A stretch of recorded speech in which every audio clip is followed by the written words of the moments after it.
Part 5, Chapter 1, The Weight of What Endures. Hogwarts did not change overnight. That perhaps was the clearest sign that something important had changed. The castle settled into its routines with deliberate calm, as though aware that every action now carried meaning beyond its walls.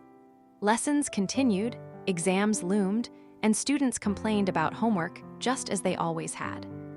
Yet beneath it all lay a quiet understanding. What had been awakened was no longer merely history. Responsibility without command.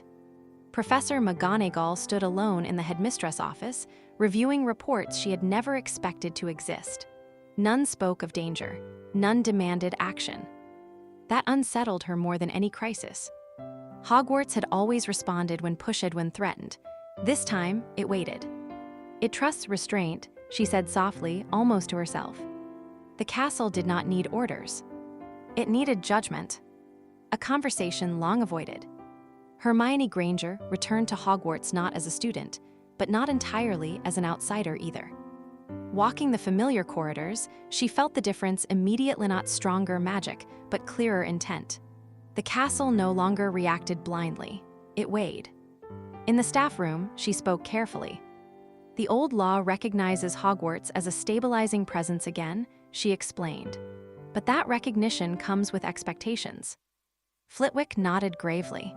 "That we want misuse what we've regained." "No," Hermione corrected gently, "that we want pretend it isn't there." Students at the center. What concerned Hermione most was not external forces. It was the students. Children growing up in a place newly aware of its own role would inevitably be shaped by it, not through power but through example. Neville Longbottom, now a professor himself, put it best during a quiet walk through the greenhouses. "The castle never made me braver," he said. "It just didn't abandon me when I was afraid." That, Hermione realized, was the lesson Hogwarts had always taught. A line drawn carefully. That evening, a message arrived at the minister, not written, not spoken. Felt.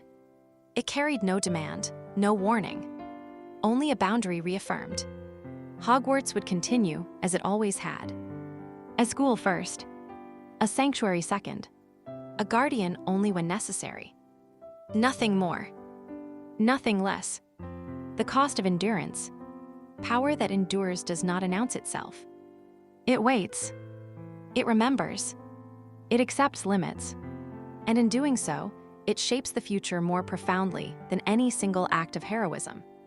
As the castle lights dimmed and students settled into sleep, Hogwarts stood unchanged to the eye. Yet firmly, unmistakably present in the quiet balance of the wizarding world once more.